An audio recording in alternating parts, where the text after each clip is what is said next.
राजनीति में कोई वचन, कोई प्रतिज्ञा, कोई ऐलान चुनाव से बड़ा नहीं होता।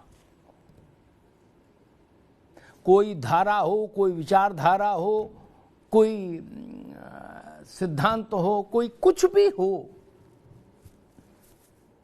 उसकी हद चुनाव की चहारदीवारी से पहले ही आके खत्म हो जाती है। चुनाव ही सबसे बड़ा निर्णायक तत्व है राजनीति में। और जो चीज चुनाव जीतने में संकट पैदा करे, वो चीज राजनीतिक दल चाहते हैं कि दूर हो, और जो चीज चुनाव जीतने में मदद करे उसको चाहते हैं कि भाई हम लपके, उसको अंगीकार करें, उसको स्वीकार करें। सरकारी कर्मचारी चुनाव की प्रक्रिया को बहुत गहरे तक प्रभावित करता है। चुनाव ही सरकारी कर्मचारी कराता है, उसकी मशीनरी को, चुनाव आयोग के पास तो अपनी कोई मशीनरी है नहीं। सरकार की ही मशीनरी चुनाव के समय में चुनावी मशीनरी होती है, बीएलओ से लेके और प्रिसाइडिंग ऑफिसर तक वही सरकारी है कर्मचारी। और वैसे भी 5 साल चूंकि जनता से सीधे जुड़े विभागों को संचालित करता है सरकारी कर्मचारी, इसलिए वो जनता को के साथ राजनीतिक बहसों में भी हिस्सा लेता है और एक मानसिकता का प्रचार प्रसार निर्धारण सरकारी कर्मचारी बड़ी आसानी से कर लेता है, बिना किसी अतिरिक्त परिश्रम के। अब यहां अपने देश में सरकारी कर्मचारी लगभग मानकर चलिए कि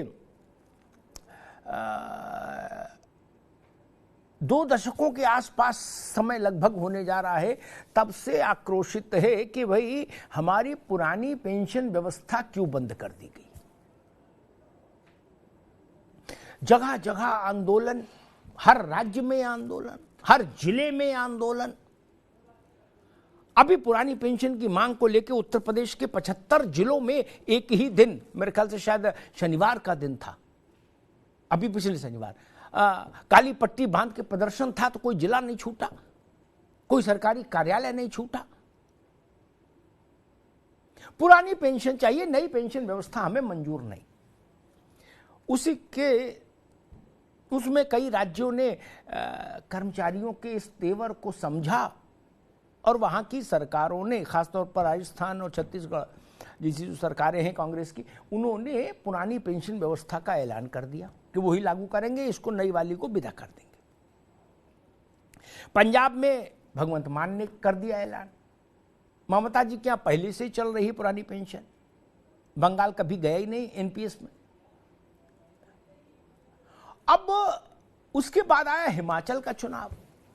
कांग्रेस ने वादा किया ओपीएस का, बीजेपी उस पर मौन रही, कांग्रेस की सरकार बन गई। अब ओपीएस से बनी या नहीं बनी वो अलग का विषय है, लेकिन भाजपा के आंगन में ये सुगबुगाहट हो गई कि ओपीएस सरकार, इसलिए सरकार नहीं बनी, हिमाचल में रिपीट हुई क्योंकि हम लोगों ने ओपीएस पर कर्मचारियों की मांग को स्वीकार नहीं किया। वहां से चिंतन मंथन शुरू हुआ। फिर हुआ कि भाई चलो खोजो, देखो क्या हो सकता है।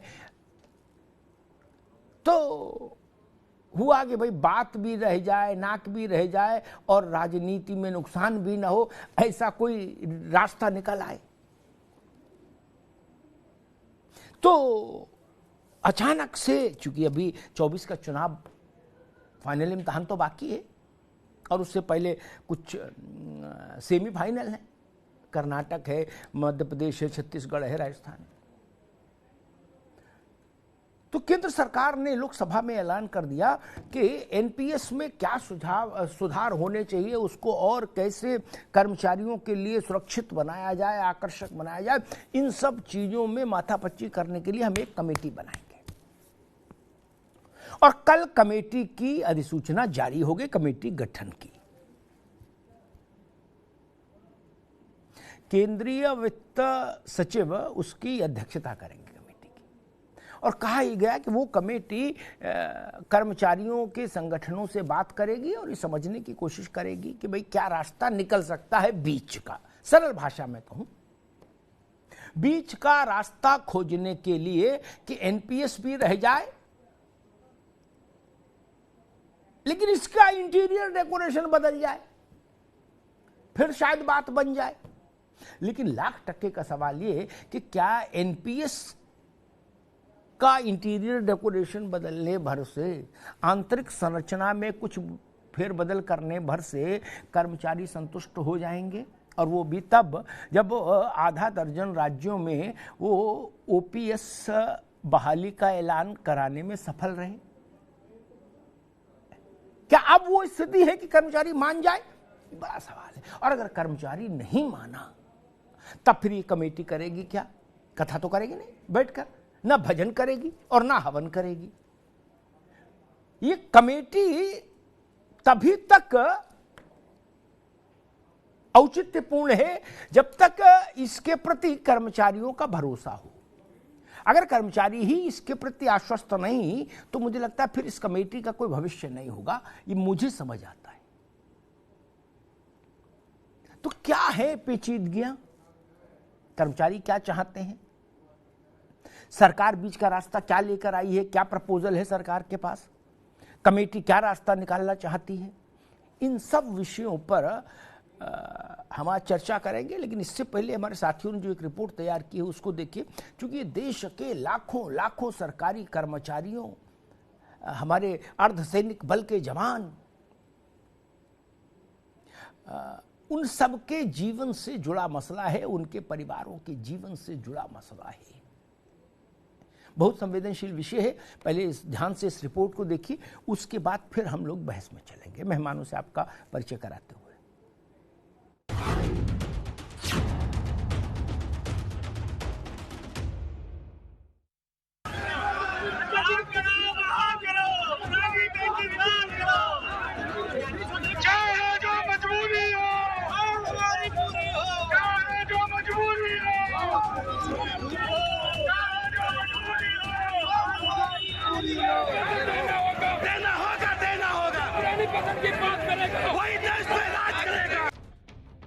नई पेंशन बनाम पुरानी पेंशन की बिसात पर एक बार फिर नए संग्राम का शोर सुनाई दे रहा है, क्योंकि केंद्र सरकार ने नई पेंशन के संकल्प में नए विकल्प तलाशने की कवायद शुरू की है।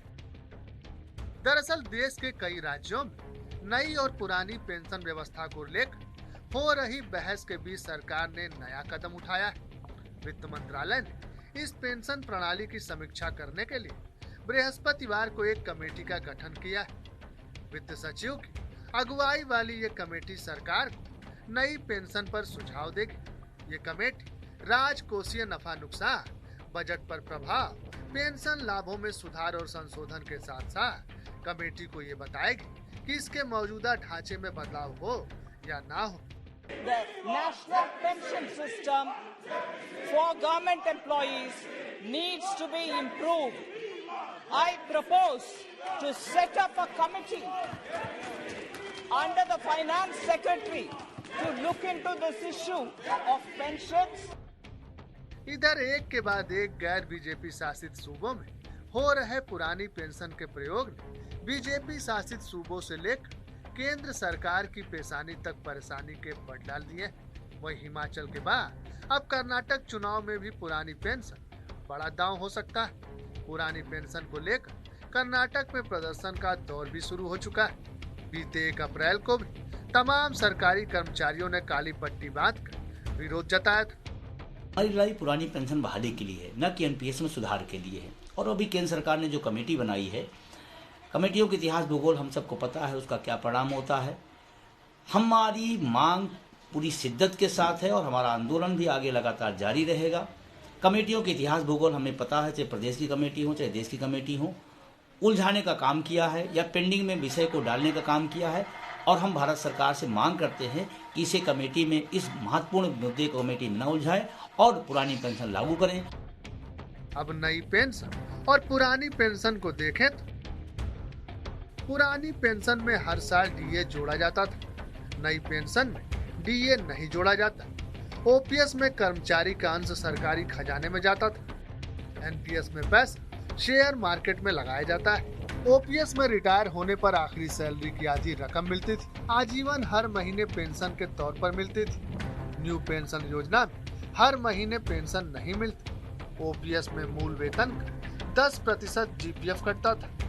रिटायर होने पर कुल जमा राशि कर्मचारी को मिलती थी। नई व्यवस्था में जीपीएफ अकाउंट बंद कर दिए गए।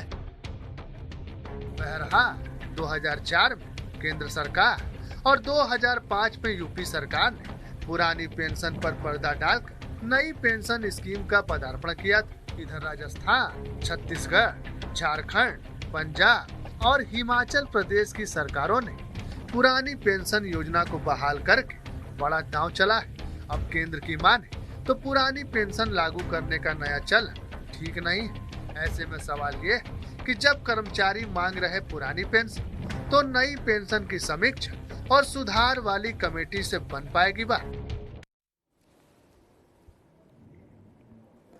आज से कुछ समय पहले जब पश्चिम बंगाल को छोड़कर देश भर में पुरानी पेंशन बाहर हो चुकी थी हर राज्य में और नई पेंशन व्यवस्था ही लागू थी, उस वक्त अगर ये कमेटी जैसा कोई प्रयोग हुआ होता केंद्र के स्तर पर, तो शायद कर्मचारियों को उसके लिए राजी कर पाना सरल होता। अब चूंकि आधा दर्जन से ज्यादा राज्य बैक टू ओपीएस हो चुके हैं, ओपीएस राजनीतिक दबाव का एक बड़ा मुद्दा बन गया है, ये बात कर्मचारी भी जानते हैं। तब शायद इस कमेटी के साथ सहमति बन पाना मुझे लगता है बहुत मुश्किल काम है। मेहमानों साहब का परिचय करा दें। मनोज पंडित जी भारतीय जनता पार्टी की तरफ से हमारे साथ हैं। मनोज पंडित जी का स्वागत है। डॉक्टर सुधा मिश्रा जी कांग्रेस की प्रवक्ता, सुधा जी का बहुत स्वागत है। प्रोफेसर भुवन भास्कर जोशी समाजवादी पार्टी के प्रवक्ता, जोशी जी का बहुत स्वागत है। रणवीर सिंह साहब हैं, महासचिव हैं अर्धसैनिक बलों का के लिए काम करने वाले एक बड़े संगठन के, और विजय कुमार बंधु, इनसे आप सब लोग परिचित हुई, पूरे देश भर में पेंशन की लड़ाई लड़ रहे हैं, अध्यक्ष हैं अटेवा के। बंधु जी, आप ही से बात शुरू करते हैं, क्योंकि अल्टीमेटली इस कमेटी का भविष्य और भाग्य इस बात पर टिकेगा आकर कि कर्मचारियों के साथ इसका रिश्ता भरोसे का बन पाता है कि नहीं। बाकी तो फिर ये कमेटी कोई कथा भागवत तो करेगी नहीं। अगर कर्मचारी इस पर भरोसा करेंगे तो बात बनेगी नहीं। तो क्या लगता है आपको, क्योंकि वित्त मंत्री ने सदन में कहा था कि सरकार मानती है कि नई पेंशन योजना में सुधार की जरूरत है, उसी के लिए ये कमेटी बनाई गई कि भाई नई पेंशन योजना में इंटीरियर बदलो और कोई ऐसा बीच का रास्ता खोजो जिसमें कर्मचारी भी राजी हो जाए और एनपीएस नाम भी बना रहे, जो मुझे समझ में आ रहा है। बंधु जी, आपको क्या समझ में आ रहा है?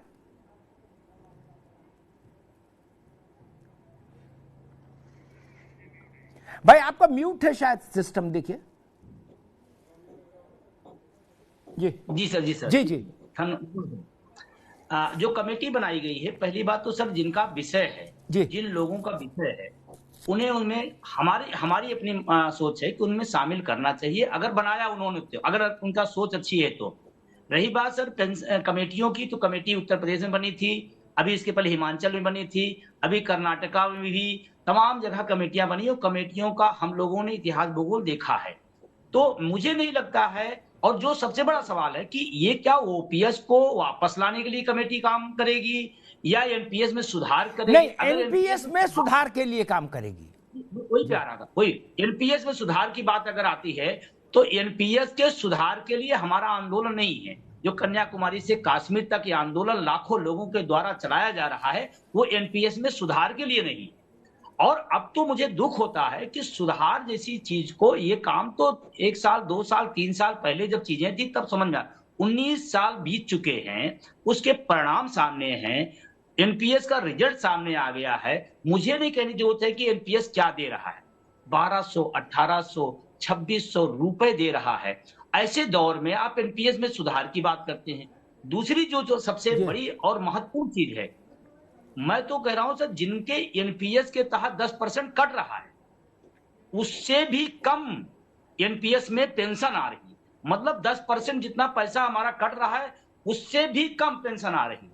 और अगर थोड़ा सा और गहराई में जाए तो पेंशन है ही नहीं है, ये तो जो पैसा 40% भाग है उसका ब्याज मिल रहा है जो कंपनियां और सरकार वो जो सब बैंक दे रही है, इसमें सरकार की कोई वो नहीं है। तो इस कमेटी पर एनपीएस के सुधार के लिए कोई कमेटी मान्य नहीं है जी। और जब ये लागू किया गया था एनपीएस 2003 में जब इसका प्रपोजल आया, उसके बाद प्रक्रिया बढ़ी, तो ओपीएस खत्म करने के लिए कोई कमेटी नहीं बनी, अध्यादेश ला दिया गया इस देश के अंदर। अध्यादेश वो भी किस पर? अपने सेवानिवृत्त कर्मचारियों को सामाजिक सुरक्षा ना दी जाए, इसका अध्यादेश आ गया। ठीक है तो बंधु जी, ठीक है, मैं दोबारा आता हूं आपके पास, दोबारा मैं आता हूं, एक बार सारे मेहमानों को बहस में ले आऊं। रणवीर सिंह जी, ये जो प्रपोज्ड कमेटी है, वित्त मंत्री, वित्त सचिव जिसकी अध्यक्षता कर रहे हैं देश के, आप लोगों को, आपके संगठनों को क्या समझ में आ रहा है? ये कमेटी क्या करेगी, क्या परिणाम आएगा, कोई रास्ता निकलेगा या नहीं निकलेगा? रणवीर जी। देखिए, सबसे पहले तो आपको सैल्यूट और सलाम कि आप हमेशा प्रणाम मुद्दे को देश के सामने लाते रहते हैं, सरकारों के सामने।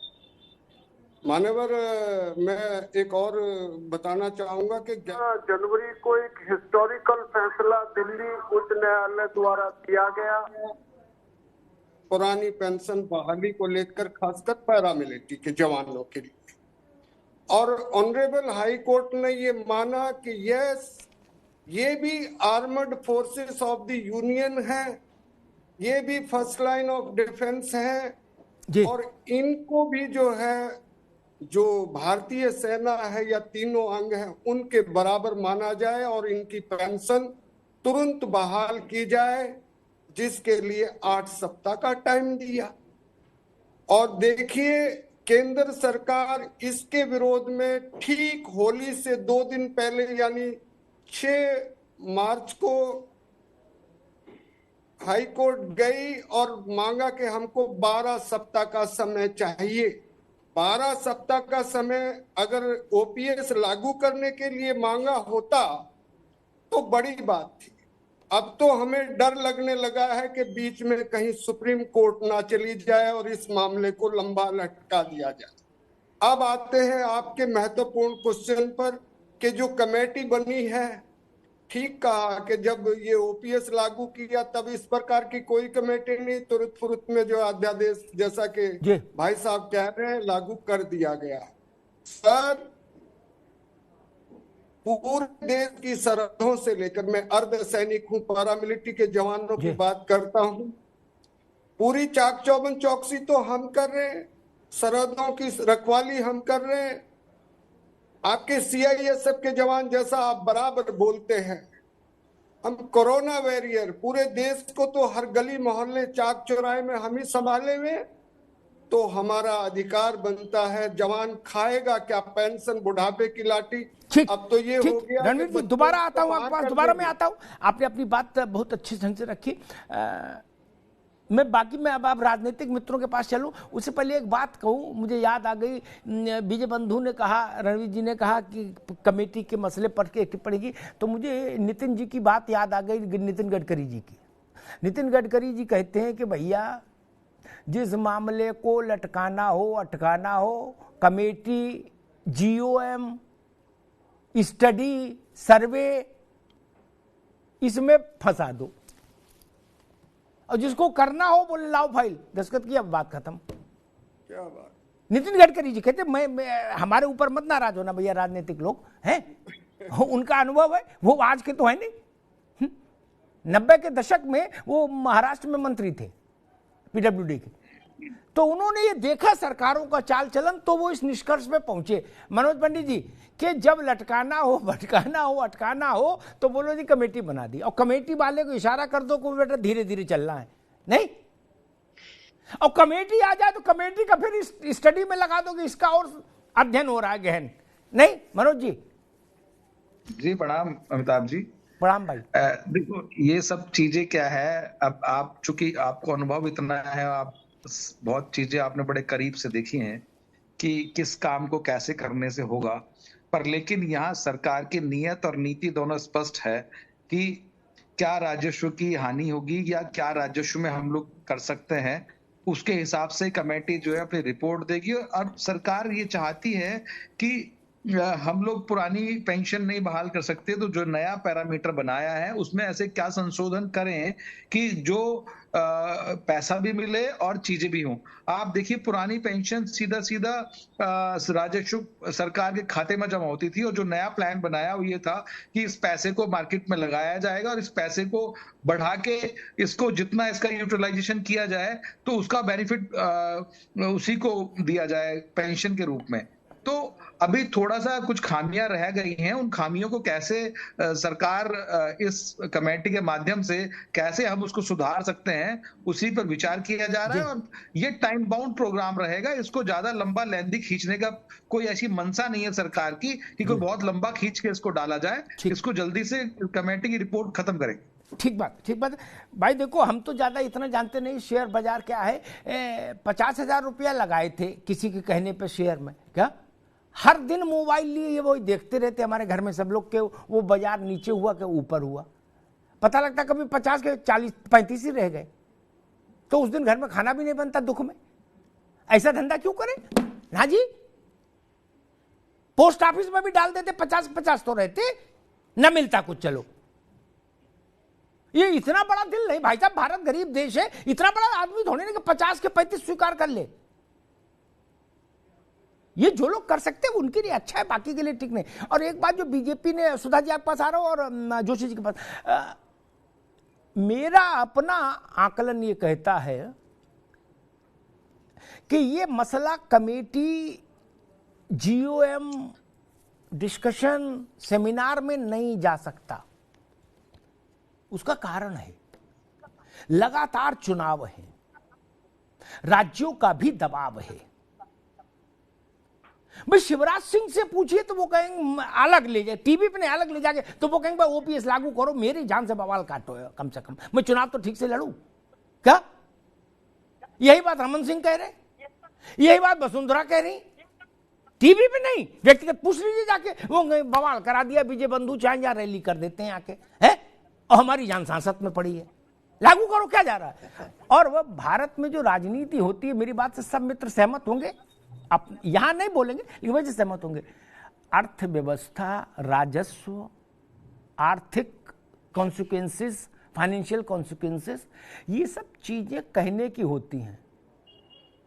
जब हमारे देश में ऐसी ऐसी विकट राजनीतिक विभूतियां जन्म ले चुकी हैं जो चुनाव में ये ऐलान कर देती कि हमारी सरकार बनेगी तो 5 किलो देसी घी भी मिलेगा मुफ्त।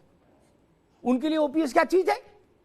स्कूटी मुफ्त, सोने की चेन मुफ्त, सोने का मंगलसूत्र मुफ्त, कलर्ड टीवी मुफ्त, ऑटो मुफ्त, ऑटो में डलवाने के लिए डीजल मुफ्त नहीं, सिनेमा की टिकट मुफ्त, पान सुपारी गुटखा मुफ्त, देसी घी मुफ्त, डालडा मुफ्त नहीं है।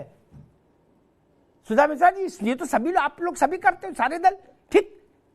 ये मत कहना कांग्रेस नहीं करती, नहीं तो फिर मुझे 15 मिनट कांग्रेस के बारे में बताना पड़ेगा कि कांग्रेस क्या करती, इसलिए उसमें मत पड़ेगा।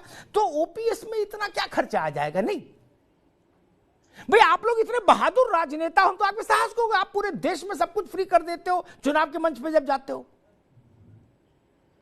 अमिताभ जी, मैं आपकी बात को आगे करते हुए सबसे पहले आपको नमस्कार। आज तो घाव करे गंभीर वाले आप पूरे उसमें रोल में हैं, और अच्छी बात है कि जब जनता के अधिकारों की रक्षा है तो एक पत्रकार खड़ा होता है तो वो सच में वो जनता की आवाज बन जाता है। मैं हमेशा, चूंकि मैं जिस घर से, जिस मध्यम वर्ग से आती हूँ, उस मध्यम वर्ग में एक जीपीएफ होता था जो उस सरकारी नौकरी करने वाले पिता की आस होता था कि बेटी बड़ी हो रही है तो जीपीएफ निकाल के शादी कर सकता है। आज जरूरत क्यों है? अगर आप कहेंगे एनपीएस में सैलरी की 10% कटौती आप कर लेते हैं, जो पेंशन योजना थी उसमें ऐसा कुछ नहीं था, जीपीएफ खत्म हो गया, 10% सैलरी काट ले रहे हैं, उसके बाद आपके पास पेंशन की सुविधा नहीं है। और सबसे बड़ी बात क्या है अमिताभ जी, कि जो लोग इसकी स्वीकार्यता नहीं कर रहे हैं वो अपने विधायकों को, सांसदों को पेंशन दे रहे हैं। भाई, अगर पेंशन नहीं होनी चाहिए, पेंशन नहीं मिलनी चाहिए तो सबके लिए पूरे देश में बराबर होना चाहिए, ये जो मेरा मानना है। और सच में अगर कोई चीज लागू कर दी गई है उसमें खामियां हो, तो ये सरकारों को फिर से आके उन पे बात करके उनको लागू करना चाहिए। और कांग्रेस इस मसले में अपनी एक सहमति दिखाते हुए इन चीजों को लागू करने का पूरा प्रयास कर रही है। जाहिर सी बात है कि जो व्यक्ति सरकारी नौकरी करने जा रहा है उसके पास इतना कुछ तो नहीं है ना कि वो 60 साल तक पहले नौकरी करेगा, पूरी जिंदगी वहां चली गई, फिर उसके बाद पेंशन तक नहीं है जो उसके जीने का आधार होता था। आप जानते हैं बहुत से ऐसे परिवार जो बहुत नीचे होते थे अर्थ के मामले में, वहां पे सरकारी नौकरियों से उन्होंने अपने बच्चों को ऊपर पढ़ाने का, उनके फिर आगे बढ़ने का, बच्चा अगर नहीं भी है तो पेंशन उनके पास होती थी, जीवित रहने के लिए कम से कम संसाधन थे, वो किसी और के थ्रू अपने जीवन को चला सकते थे। आज का जो डर है, आप बताइए, सैनिक, कोई व्यक्ति सैनिक अगर बन रहा है, देश प्रेम सबके अंदर है, लेकिन सभी सैनिक नहीं बन रहे हैं ना, तो कम से कम जो सैनिक बन रहे हैं उनके घर की बातों को लेकर, उनके घर की रक्षा, उनके घर के जो एक होता है ना कि सुरक्षा की भावना, वो कहां से आएगी? ठीक, आप किसी भी चीज को आगे बढ़ाने के लिए आप उनकी बेहतरी के लिए क्या कर सकते हो, इस पे बिल्कुल ठीक बात है। मैं प्रोफेसर साहब के पास भी चलना चाहता हूं। दो बातें छोटी छोटी कह के मुझे ऐसा लगता है 1970 के आसपास का जो भारत था प्रोफेसर साहब, उसमें पेंशन जब मिल रही थी तब शायद पेंशन उतनी जरूरी नहीं थी जितनी आज है। अब आप पूछेंगे कैसे, ये गलत बात कैसे बोल रहे हो, तो उल्टी लग रही। मैं इसका सीधा वर्जन अर्थ बता दे रहा हूं। तब संयुक्त परिवार थे, बुढ़ापा कट जाता था, रोटी मिल जाती थी, मन से दे चाहे बेमन से दे बहू, नाती नो नाते नो बहू बेटा, कोई मन से दे बेमन से दे, लेकिन रोटी बाबा को दे देते था, डोकर डोकरी को रोटी मिल जाती थी। ठीक, अब तो संयुक्त परिवार बचे नहीं, बच्चे कहीं, बूढ़े बूढ़ी कहीं, क्या खाएंगे? ये बड़ा प्रश्न है सामाजिक, इसको देखना होगा इसी दृष्टि से। जैसे इस ओपीएस के विड्रॉल में भारत की, बंगाल की सरकारों को छोड़कर सब लोग शामिल हो, ठीक, कोई बरी नहीं है, ना आपकी पार्टी बरी है, क्या सबके दस्तखत हैं कहीं ना कहीं, तो क्यों नहीं सब लोग एक साथ प्रायश्चित का एक महायज्ञ कर लो? जोशी साहब, अरे इतना भारत समृद्ध हो गया, जब गरीब था तो पेंशन दे रहा था, अब संपन्न है तो बोले अब कमेटी करेंगे, ऐसा क्यों है भैया? जोशी जी, देखिए अग्निहोत्री साहब, जो आज आपने विषय उठाया है ये उन लोगों का विषय है, मेरी जितनी समझ है, ये जिन्होंने अपना जीवन पूरा दे दिया राज्य सरकारों को, देश की सरकारों को या अपने प्रतिष्ठानों को। ये उन लोगों से जुड़ा मुद्दा है जो पूरा जीवन देके और अपने वृद्धावस्था के काल में, जबकि उसको सहारे की आवश्यकता होती है, तो एकमात्र जो उस पे सहारा होता है वो पेंशन का सहारा होता है, और आज उसको छीनने का काम सरकारें कर रही है, सरकारें किसी की भी हो। मैं इस विषय में नहीं जाना चाहता, मैं आपके मुद्दे पे ही रहना चाहता हूं।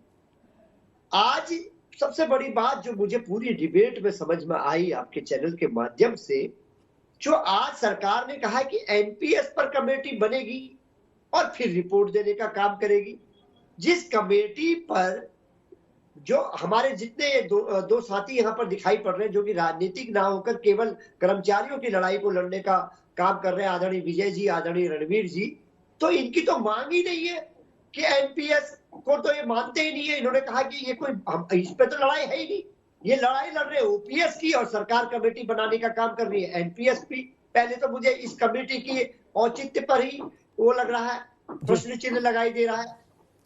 और दूसरी बात इन्होंने जो कही, हमारे जो यूनियन के पेंशनरों की जो लड़ाई को लड़ने का काम करते हैं कर्मचारियों की, इन्होंने एक बहुत अच्छी बात कही है कि पूरा देश जानता है कि भारत में चाहे राज्य सरकार की कमेटी हो और प्रदेश सरकार की कमेटी हो। आदरणीय अग्निहोत्री साहब, आपने इस विषय को और मजबूती से कहा, मुझे बहुत अच्छा लगा, क्योंकि आपसे मैं सीखने का काम करता हूँ। तो और अच्छे तरीके से आपने कहा, यह जो कमेटियों का जो गठन होता है वो एक लटकाने का, झटकाने का, एक रोकने का, चुनाव तक टालने का एक मंत्र सा देश में चला आ रहा है। इस विषय को आदरणीय गडकरी साहब ने भी कहा, हालांकि हमारे विपक्षी है, लेकिन जी। कुछ ऐसे राजनेता होते हैं हर दल में कि उनका सम्मान पार्टी स्तर से ऊपर होता है। जी माननीय गडकरी जी का व्यक्तिगत रूप से मैं भी बहुत सम्मान ठीक करता हूं। ठीक है जोशी साहब, छवि है जी। तो मैं आता उस हूँ, मुद्दे पे ठीक है जोशी साहब, मैं मनोज भाई आ रहा हूँ। एक और व्यवहारिक बात कहूँ, मनोज भाई आप ही के पास आऊंगा। केंद्रीय सुरक्षा किसको दी जाए, इसके लिए एक प्रक्रिया है पूरी, सब लोग सुन लो भैया। उस प्रक्रिया में बहुत टाइम लगता है। आईबी लोकल थाने से लेके आईबी तक का पूरा सिजरा तैयार होता है। नरसिंह राव की सरकार थी, सुधा जी, नरसिंह राव की सरकार थी, विश्वास मत पर का मामला था, अजीत सिंह के एमपी चाहिए थे, अहमद पटेल और अजीत सिंह की मुलाकात हुई, कुछ बातें तय हुई। अजीत सिंह जी ने एक महिला राजनेता के लिए इशारा किया, क्या अजीत सिंह अपने घर नहीं पहुंच पाए, वहां से निकल के उनके घर सीआईएसएफ पहुंच गई है, टेंट लगने लगा, बोले आइल फाइल बाद में हो जाएगी। तो सरकारें जब करना चाहती हैं तो हथेली पर सरसों जमा देती हैं भाई। हमने तो जमते देखी है, जमते देखी है। लखनऊ एयरपोर्ट का नाम चौधरी चरण सिंह एयरपोर्ट उसी दिन हुआ था, उसकी भी प्रक्रिया क्रिया बाद में, बोले कुछ नहीं, क्या परसों वोट है आज ही कर दो, क्या? तो ये हमको मालूम है जन्नत की हकीकत क्या। खैर मनोज पंडित जी, मसला वही है। नोएडा में अभी एक खबर आई है, एक वृद्धा अकेले रहती थी, वो मर गई, उनका बेटा भी एनसीआर में रहता सुधा। 20 दिन बाद पता लगा कि अम्मा मर गई। ऐसे में पेंशन भी नहीं हो तो बूढ़ा बूढ़ी जहर खाए। मैं भाजपा कांग्रेस सपा बसपा चक्कर में नहीं पड़ना चाहता, मैं अपने देश के लोगों के लिए यहां आया हूं। मनोज जी, कौन जिम्मेदारी लेगा जब एनसीआर में रह के लड़का 20 दिन में अम्मा खबर नहीं लिया और अम्मा मर गई, 20 दिन लाश सड़ती रही। मनोज जी, क्या वृंदावन में भीख मांगेंगी? जी अमिताभ जी, मैं ये बताना चाहता हूं कि अभी हम पेंशन की बात कर रहे हैं, ठीक है, पर लेकिन जो सरकार है वो कुछ नया करना चाहती है। नया मतलब आप देखिए, अग्निवीर, अभी जो हमारे सैनिक भर्ती हुआ करते थे उनका पूरा सिस्टम बदल दिया गया। अब हम 18 से 20 साल के बच्चे को 14 से 15 लाख या 20 लाख रुपए दे देंगे उसको, और उसको हाई स्कूल वाले को इंटर की डिग्री देंगे, इंटर वाले को ग्रेजुएशन की डिग्री देंगे। मतलब कि जो प्रशिक्षण है, मतलब कि उद्देश्य क्या है? उद्देश्य ये है कि हम अपने व्यक्ति को कैसे आत्मनिर्भर बनाएं, उसको आत्मनिर्भर बनाने की प्रक्रिया कैसे की जाए। मैं ये नहीं कह रहा कि मैं पेंशन के खिलाफ हूँ या सरकार पेंशन के खिलाफ है, पेंशन के खिलाफ नहीं है। पेंशन का जो आएगा वो ठीक है, पर मेरा मानना यह है कि हम कैसे लागू कर दिया चीजों को सेट करें, कैसे, जैसे अभी आपने एक उदाहरण दिया कि हमारे बुजुर्ग हैं जिनका कुछ नहीं हो सकता, इनके लिए भी एक सरकार योजना लाए। आज पहले क्या था कि पहले चीजें ये हुआ करती थी कि अगर घर में झगड़ा होता है तो हम लोग नई योजना बात करना नहीं बंद करते थे। आज सबसे पहले झगड़े में क्या करते हैं, मोबाइल में उसको ब्लॉक कर देते हैं। देखिए अभी बात नहीं करते। तो मेरा मानना यह है कि किसी भी चीज का समाधान तब निकलता है कि जब हम उस चीज को बात करें, चीजें करें। युवकों को सरकार जब बदलाव करती है तो बहुत सारी चीजें बदलती हैं, पहले बताइए, और बदलने में देखिए थोड़ा समय लगता है। जो आज हमने शिक्षा नीति बदल दी, आज हमने अग्निवीर योजना ले आए और सारी योजनाएं लेके आए हैं, उन योजनाओं का लाभ मिलते मिलते थोड़ा समय लगेगा। इसके लिए आपको पीढ़ियां माफ भी नहीं करेंगे, क्योंकि आपने पढ़ाई आज के 10-15 साल पहले ही की होगी। आप पूरे सिलेबस को जिस तरह हटा रहे हैं और जो बातें कर रहे हैं, सिलेबस वाला चक्कर किसी और दिन। अभी रुकिए, दोनों लोग रुकिए, दोनों सिलेबस वाला बहस में मत भरिए, अभी मुगलों में फंस जाएंगे, फिर इतना समय थोड़ी ना है। मुगल किसी और दिन, आज अपनी बात कर ले। मुगल तो चले गए, अब कहाँ कौन मुगल है? जो कहीं है भी, कोई एक आदमी कलकत्ता में कोई चाय बेच रहा, कोई मूंगफली बेच रहा, कहाँ बचा मुगल उगल? कुछ नहीं। एक वो आए थे हमारे पास, वो सर्टिफिकेट लेके आए थे, जाने कहाँ से, मुगलों के वारिस प्रिंस तुसी। अरे मैंने जाओ यार कुछ काम करो, कहाँ चक्कर में घूम रहे हो इधर उधर। अब वो जमाने बीत गए जब पसीना गुलाब था। खैर विजय बंधु, भाजपा कह रही है कि हम आत्मनिर्भर बनाने की कवायद कर रहे हैं कर्मचारियों को।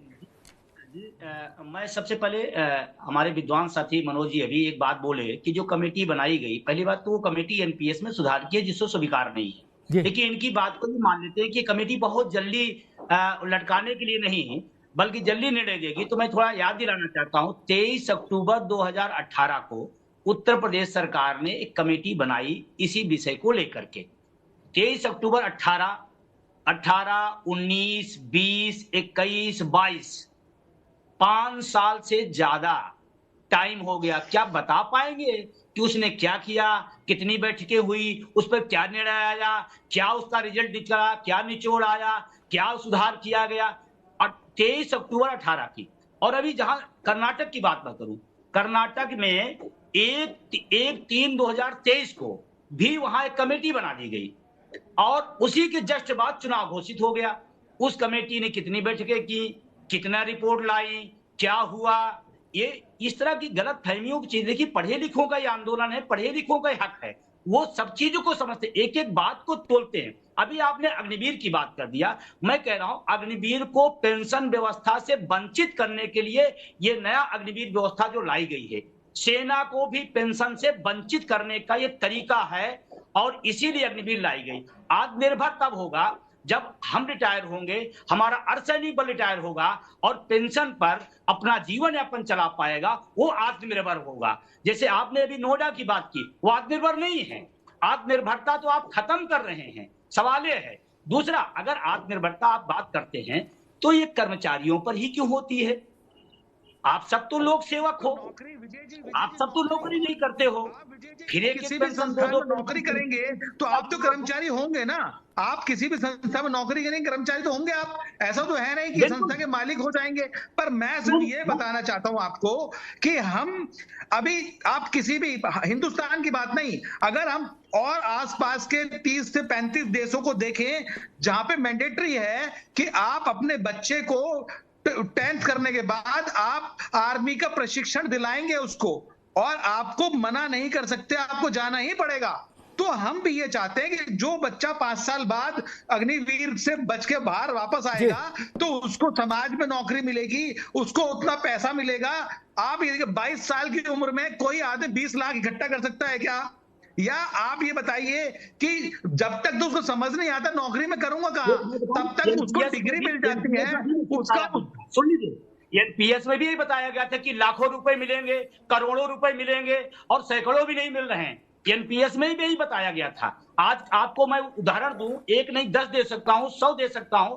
एनपीएस में जब आया योजना तो इसको बताया गया कि इसमें लाखों रुपए मिलेंगे, करोड़ों रुपए में शेयर मार्केट उठेगा तो इतना लाख रुपए मिलेगा। आज 1700, 1800, 2200 रुपए आज मिल रहे हैं। प्रधानमंत्री का क्षेत्र है, आप जाके पता लगा ले, 1,15,000 जिसकी वेतन हो वो प्रिंसिपल रिटायर हुआ, 4,044 रुपए एनपीएस में पेंशन मिल रही। 4,044 में आत्मनिर्भरता आ जाएगी। बिजली का बिल नहीं जमा पाएगा, बढ़ता हुआ सिलेंडर का, गैस का दाम नहीं दे पाएगा। आप देखिए, सुनिए, हम ये अभी मैं ये नहीं कहता कि ऐसा हो जाए। अब जैसे अमिताभ जी ने एक उदाहरण दिया कि एनसीआर में माँ भी रहती थी, बेटा भी रहता था, माँ को मरे 20 दिन हो गए, बेटे को पता नहीं चला। तो ये जो कम्युनिकेशन गैप है ना, ये जो हम लोग बात नहीं कर रहे हैं एक दूसरे से, ये वो एक समस्या, इसका भी एक समाधान निकालना है। हम ये कहते हैं कि ऐसा नहीं है कि मनोज जी, ठीक, अभी रुकना होगा। विजय जी, ये आप भी रुकिए, मनोज जी आप भी रुकिए। मैं रणवीर जी के पास चलता हूं एक बात लेके। वो समाधान समाज निकालेगा मनोज बाबू। अभी हम लोग चर्चा कर रहे हैं सरकार की, सरकार और राजनीति की, क्योंकि हमारे लिए जो विपक्ष में है वो भी आधा सरकार होता है, क्योंकि वो छोटा सा एक ग्रुप है, वही देश में खेला खेली करता है, कभी वो सरकार में कभी वो, यही ना। रणवीर जी, मेरे दिमाग में एक बात आ रही है, आप सहमत हो तो बताओ। क्या इस देश में चूंकि देश के प्रति जज्बा राजनेताओं में बहुत ज्यादा है, भक्ति का, देशभक्ति का, कुर्बानी का, बलिदान का, तो उसका सम्मान करते हुए विजय बंधु जी आप भी सुन लो, क्या ऐसी नई व्यवस्था नहीं, जब नए नए प्रयोग हो ही रहे तो ऐसा ना कर दे कि जितने सांसद, विधायक और पार्षद तक हैं देश में किसी पार्टी के हो, उनके सबके बच्चों के लिए अग्निवीर की ट्रेनिंग अनिवार्य कर दे? नहीं अच्छा रहेगा?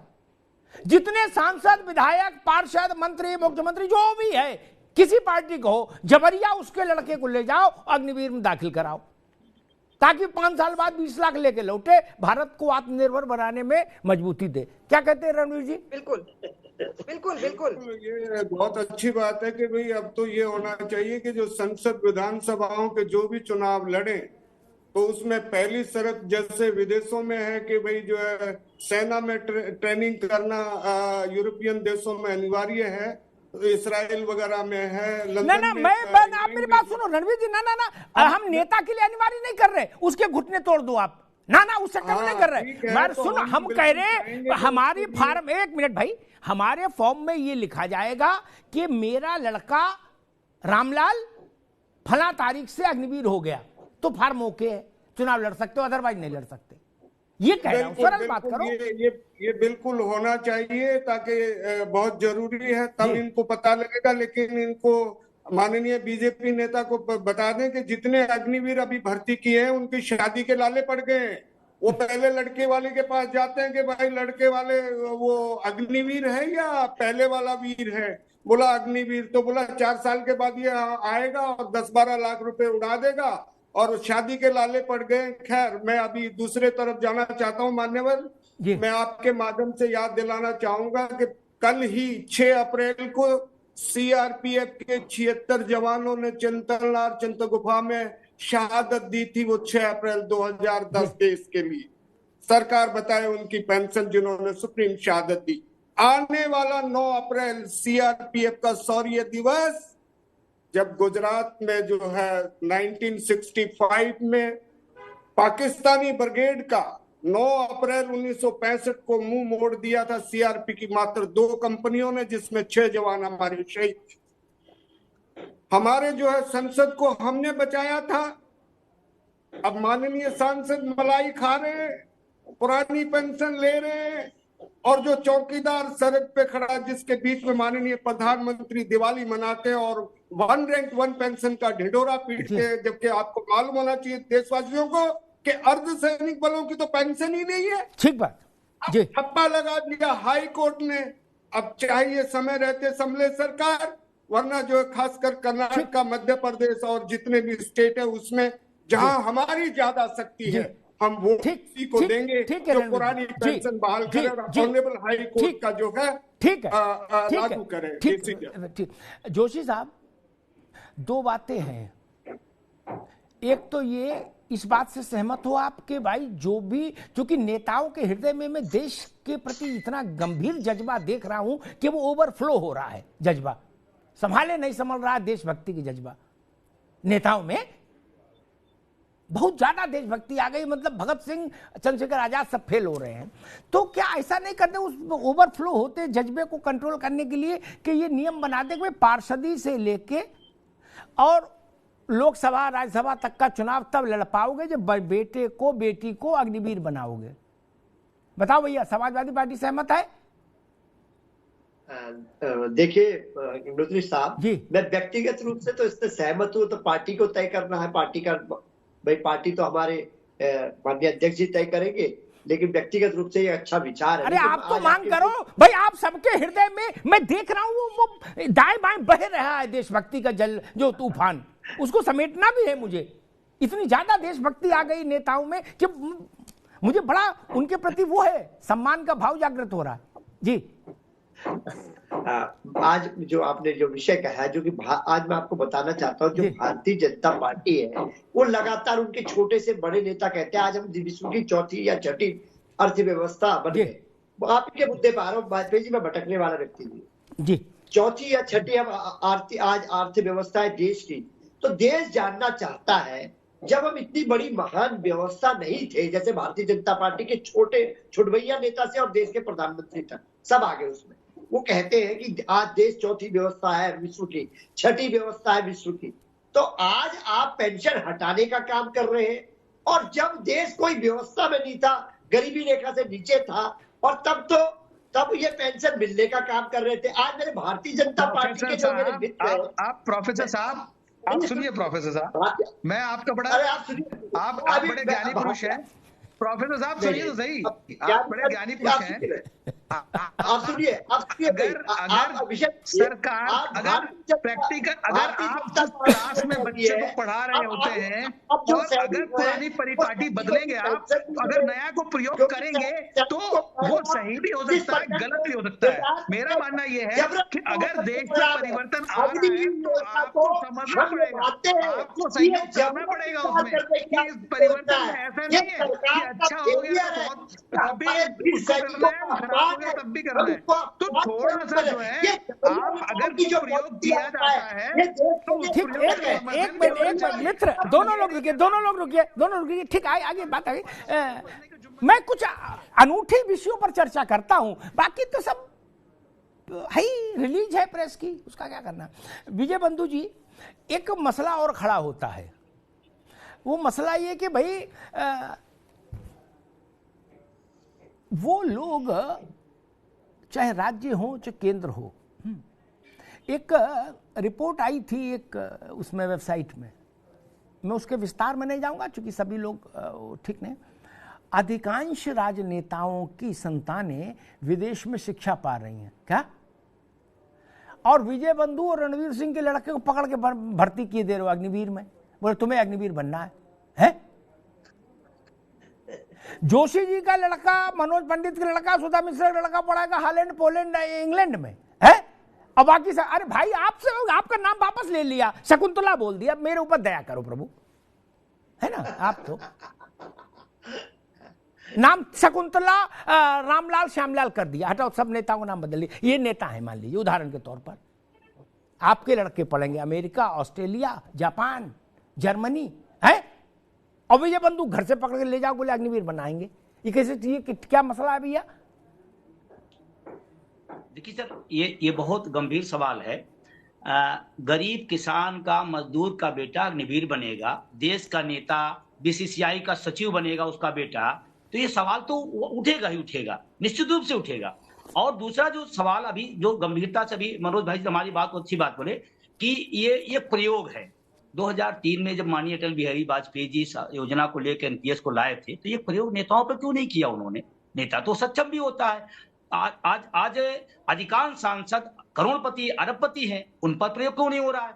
उनका तो बढ़ता जा रहा है। आप प्रयोग जनता पर, आप प्रयोग कर्मचारियों पर, आप प्रयोग उन्हीं लोगों पर जो खुद एक के सहारे चलते हैं।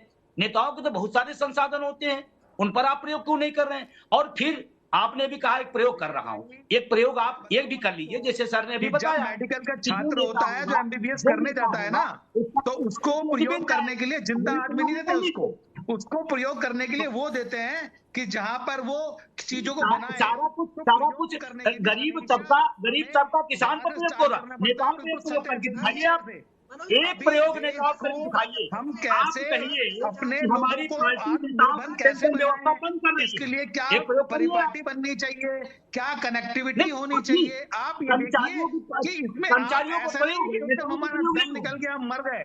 और मेरा मानना है, बिल्कुल मैं अमिताभ जी की बात से सहमत हूं कि देश का विधायक, सांसद और मंत्री, इनके बच्चों के लिए भी मैंडेटरी कर दें कि आपको भी 2 साल 3 साल जो है अग्निवीर क्या आर्मी में जाना पड़ेगा। जो जज्बा है, जो देश सेवा करने का जज्बा है, वो पैसे से नहीं खरीदा जा सकता। उसके लिए आपको भावना पैदा करनी पड़ेगी, उसके लिए आपको चीज करनी पड़ेगी कि देश मेरा है और इसके लिए मैं भी जिम्मेदार। उसी भावना से गरीब का, किसान का बेटा देश के बॉर्डर पर जाकर लड़ता है, सीधी सी भावना से। लेकिन उसको बाद में आप क्या देते हैं कि आप जाओ ऐसे। अभी महेंद्र सिंह धोनी और आप जितने बड़े क्रिकेटर हैं हमारे, सबको आर्मी में भर्ती किया ना, सबको दिया ना कि भाई जाइए, आप मोटिवेशन दीजिए, चीजें कीजिए, खड़े होइए और जाके बॉर्डर पर खड़े होइए आप। लेकिन किसान का बेटा ही क्यों, नेता का बेटा क्यों नहीं?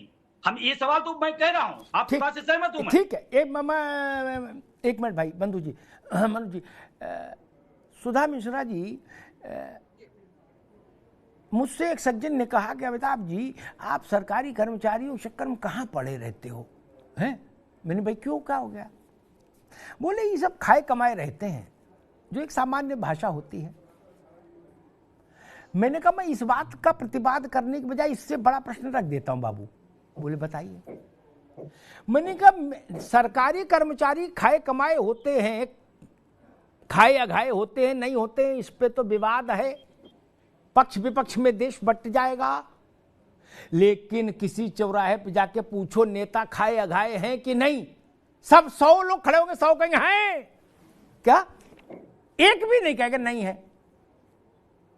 तो उनको पेंशन की फिर जरूरत क्यों? उनको मुफ्त इलाज की जरूरत क्यों? उनको मुफ्त यात्रा की जरूरत क्यों? साथ में कैंपेनियन की जरूरत क्यों? उनको विटामिन की गोली और टॉनिक हमेशा जीवन भर फ्री मिले क्यों? नहीं, खाए कमाए तो वो भी हो सकते हैं, उनकी संभावना बहुत ज्यादा है।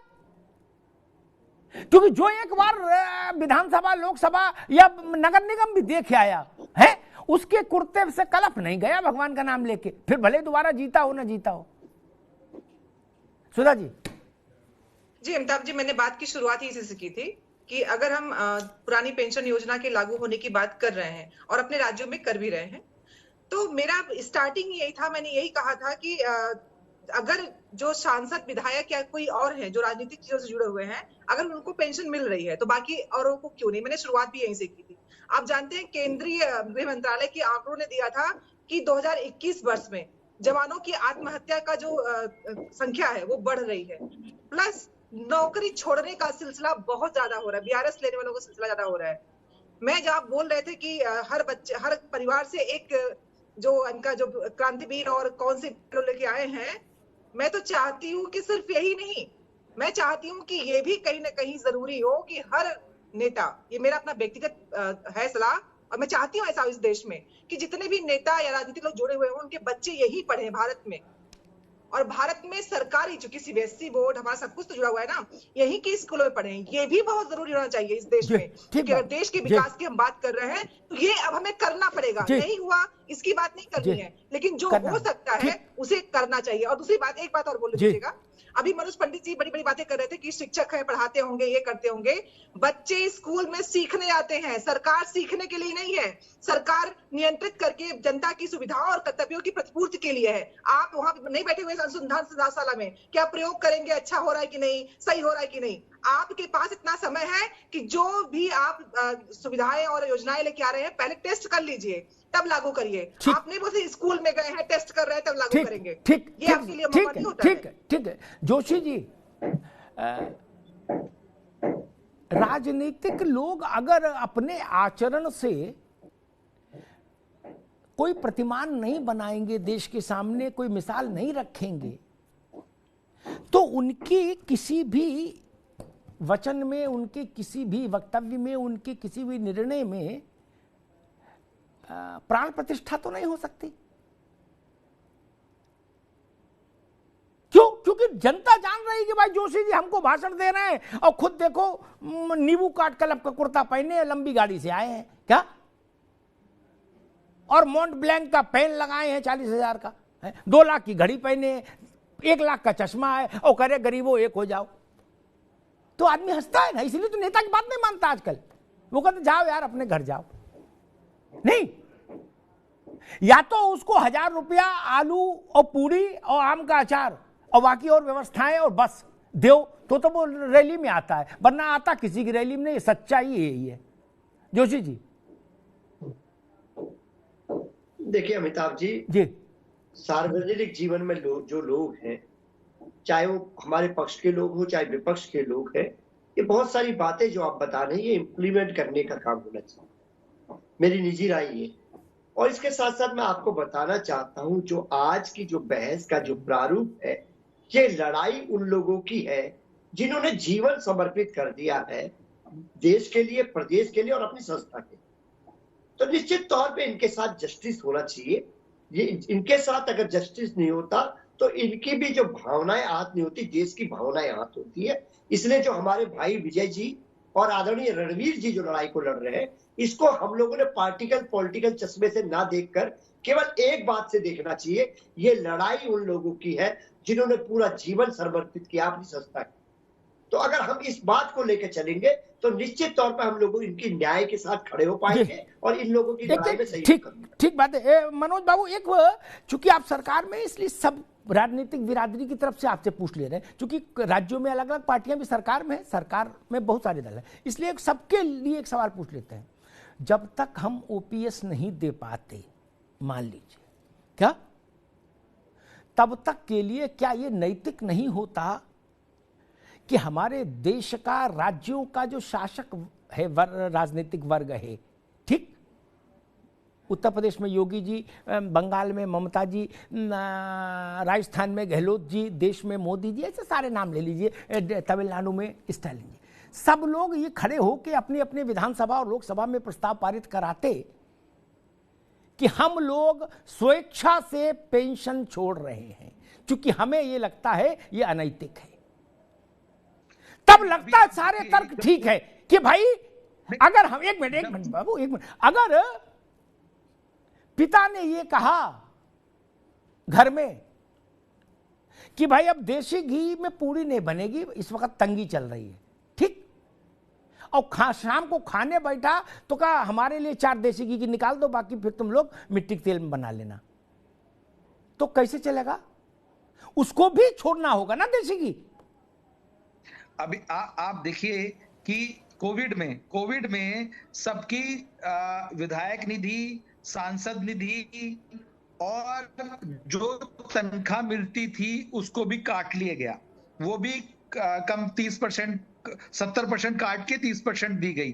तो ऐसा नहीं है कि ये भी पहले कभी नहीं हुआ। जिस त्रासदी से देश गुजरा है, आप भी व्यक्तिगत रूप से आपको सब मालूम है और आपने देखा है और सबने देखा है, हर देश का हर व्यक्ति जानता है हुआ क्या था। हम उस चीज से बाहर निकल के आए हैं। तो ये सांसद, विधायक, मंत्री, एमएलसी, राज्यसभा सांसद, सबकी निधि जब्त कर ली गई और वो इस चीज में लगाई गई कि भाई ठीक है, सिस्टम को चलाना है। मैं बहुत सारी चीजें हैं इसमें, ये नहीं है कि भाई सरकार कुछ अच्छा काम करती है तो हमें बहुत इसके लिए बहुत ज्यादा चीजें, पर जो जिस चीज की आवश्यकता है वो हमें करनी है ना, ऐसे ही। जी ठीक है। विजय बंधु जी कुछ कहना चाह रहे हैं? विजय जी, अभी बहुत अच्छी बात मनोज भाई ने उठाया कि कोरोना काल से हम लोग निकल के आए हैं। मैं बिल्कुल आपकी बात से सहमत हूं। कोरोना काल में वही शिक्षक, कर्मचारी, अधिकारी आपकी व्यवस्था को, सरकार की व्यवस्था को, देश की व्यवस्था को चलाया। दुर्भाग्य से उस दौर का डीए आज तक नहीं दिया गया है और बल्कि केंद्र सरकार ने भी आदेश दे दिया कि हम ये डीए नहीं देंगे। जिस दौर में हमने अपने जीवन का सर्वश्रेष्ठ दिया और जिसके दम पर पूरी व्यवस्था चली, वही सफाई कर्मचारी, वही डॉक्टर, वही नर्स, आज उस कोरोना काल में जब अपने को अपना छूने को तैयार नहीं था, हमने काम किया, तो हमें तो इनाम में वो डीए भी मिलना चाहिए था, वो पुरानी पेंशन भी मिलना चाहिए था, क्योंकि हम सब लोगों ने काम किया। आप सबने देखा होगा जब प्राइवेट सेक्टर के सारे लोगों ने मना कर दिया। मैंने जी, एक मिनट विजय जी, एक मिनट रोकूंगा आपको। मैंने कोरोना की दूसरी लहर के दौरान एक आग्रह किया था केंद्र और राज्यों की सरकारों से कि हमारे जितने सरकारी कर्मचारी हैं, अधिकारी, केंद्रीय सेवा के अधिकारी नहीं, जो बहुत बड़े पदों पे, उनको छोड़ भी दीजिए, लेकिन जो सामान्य वर्ग के कर्मचारी हैं, करोड़ों, लाखों लाख लोग, राज्य को जोड़ लीजिए तो करोड़ों में जाएंगे। मैंने कहा था इन सबको एक्स ग्रेशिया 5,000 रुपए बिना किसी भेदभाव के धन्यवाद पत्र के साथ सरकारें दें। नहीं माना। आप एक रैली में 5 करोड़ फूंक दोगे, नेता लोग ऐसे जहाज उड़ाओगे जैसे टेम्पू चल रहे हो, दे दनादन, दे दनादन। लेकिन ये नहीं होगा कि सफाई कर्मचारी को चिट्ठी मिलती मुख्यमंत्री की दस्तखत की और 5,000 रुपया मिलता। अच्छा नहीं होता। सीआईएसएफ के हमारे जवान को, जिसने एयरपोर्ट पर खड़ा रहा, मालूम है कि एयरपोर्ट ये मौत का दरवाजा है, यहीं से कोरोना आया है, क्या अच्छा नहीं होता? क्या हम गरीब हो जाते? नहीं ना। एक एक दिन में शेयर मार्केट में लाखों हजारों करोड़ रुपया ऊपर नीचे धुआं हो जाता, तब कुछ नहीं फर्क पड़ रहा, तो इससे क्या हो जाता? लेकिन भारत में राजनेताओं ने मेरी उस प्रार्थना को नहीं सुना। कई लोगों ने व्यक्तिगत तौर पर मुझसे कहा, अमिताभ जी आप इमोशनल हो जाते हैं, राजकाज ऐसे नहीं चलता। तो मैंने, भैया जैसे चले वैसे चला लो, मैं क्या कर सकता हूं। मनोज जी, नहीं, आप बिल्कुल ठीक कह रहे हैं। मैं आपकी बात से सहमत हूं कि करना चाहिए था। आप भी देखिए कि जब कोरोना काल में ये भी एक युद्ध था, ये भी अघोषित युद्ध था जिसको हमने लड़ा। आप ये देखिए कि जो वैक्सीन हमें को देने को तैयार नहीं था, आज हम देश को वहां ले आए कि हम लोगों को मदद करने के लिए वैक्सीन दिया हमने। तो कहीं ना कहीं चीजों को अच्छा किया, चीजों बढ़ाई गई।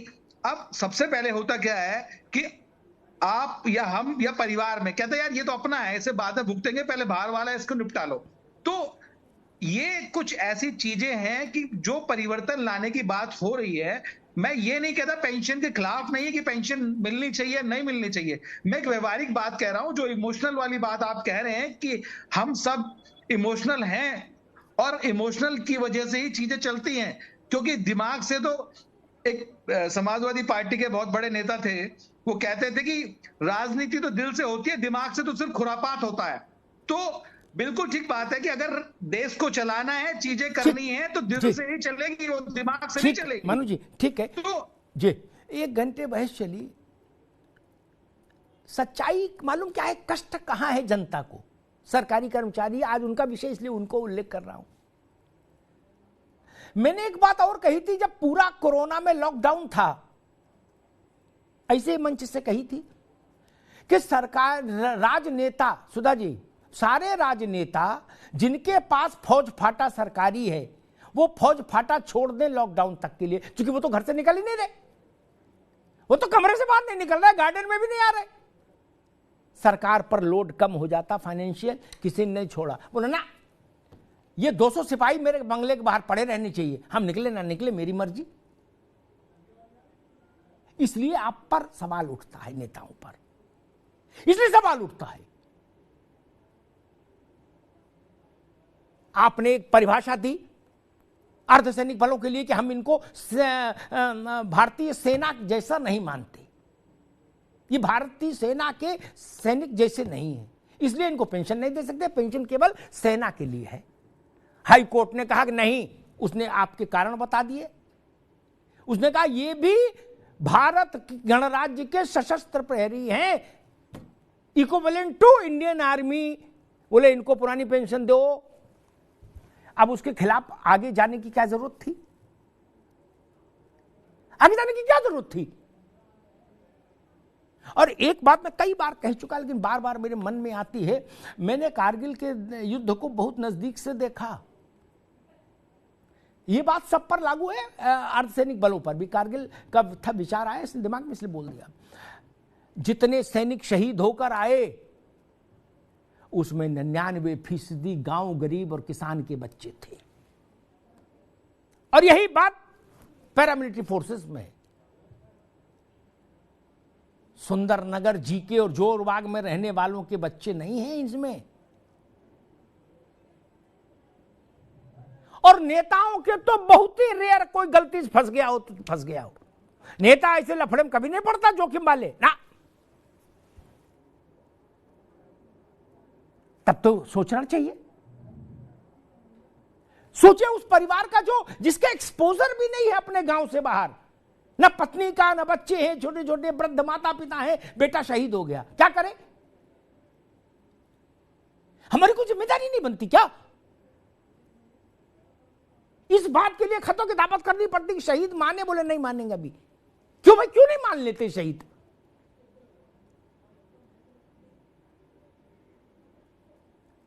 सरकारी कर्मचारियों के लिए हम एक धारणा बना लेते हैं कि सरकारी कर्मचारी का मतलब है, ये क्या होता है?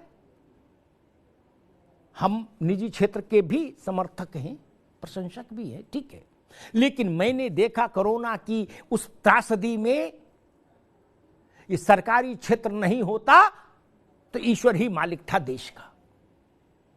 राजस्व विभाग के कर्मचारी राशन बंटवा रहे थे, स्कूलों के टीचर राशन बंटवा रहे थे। भरे बिकट लपट कोरोना की जब चल रही थी, जोशी जी, मेरी पत्नी टीचर हैं, तो वो सरकारी स्कूल में राशन बंटवाने जाती थी, 2-2, 3-3 मास्क लगा के।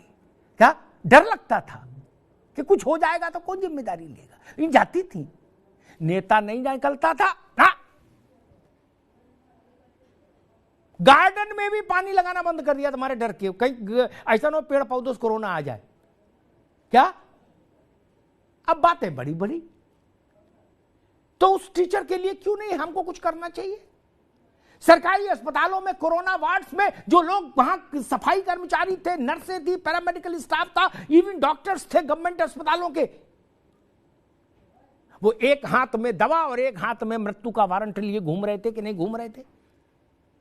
सैकड़ों डॉक्टर मर गए कि नहीं मर गए, सैकड़ों सफाई कर्मचारी मरे कि नहीं मरे, उन्होंने कुर्बानी दी कि नहीं दी।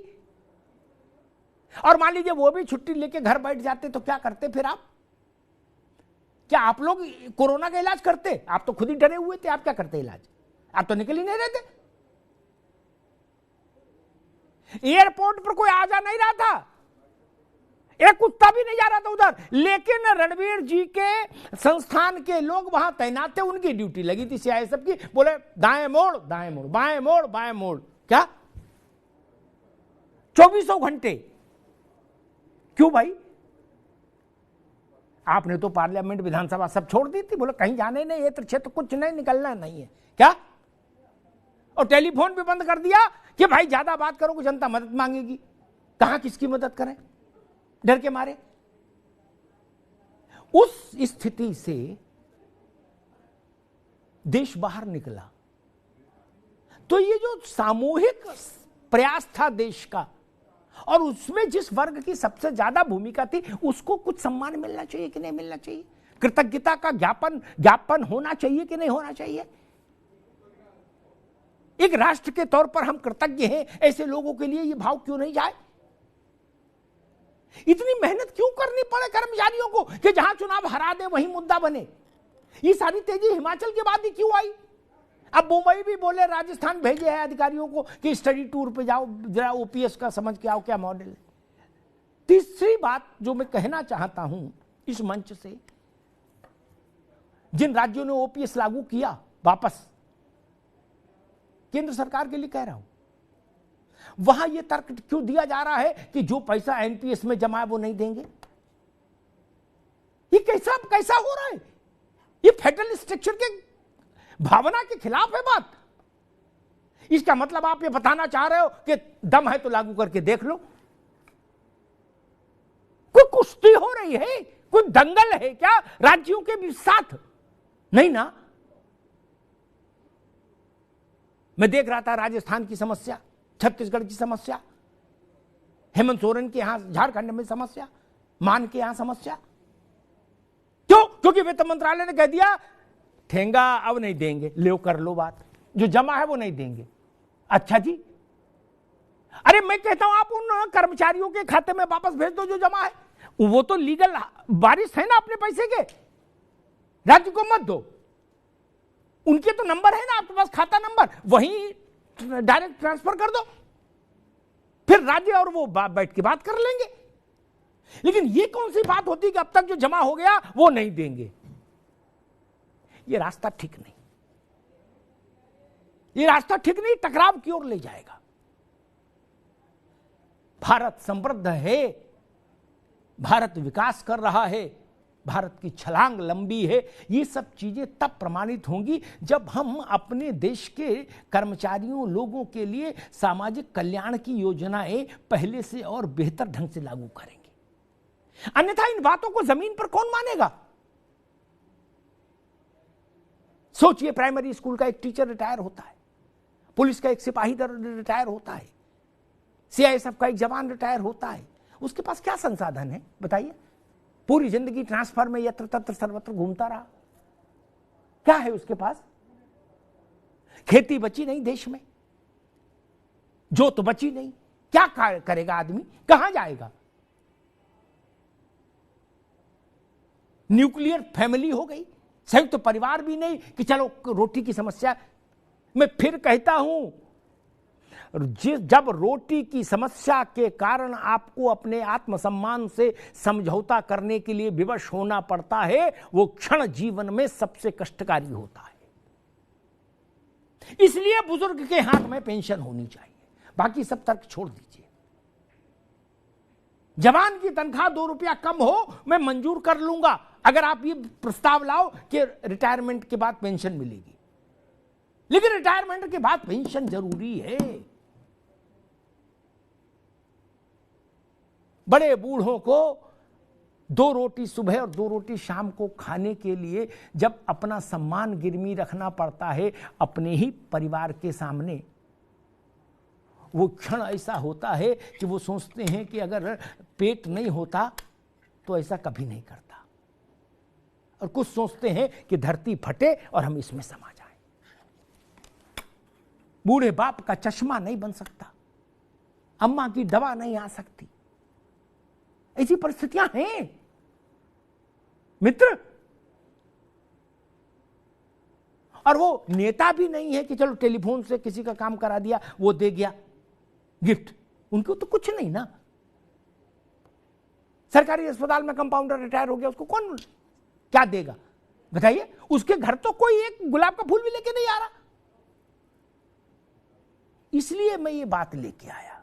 आपने कमेटी बना दी, अच्छी बात है, लेकिन कुछ चीजें ऐसी होती हैं जो कमेटियों से बाहर होनी चाहिए।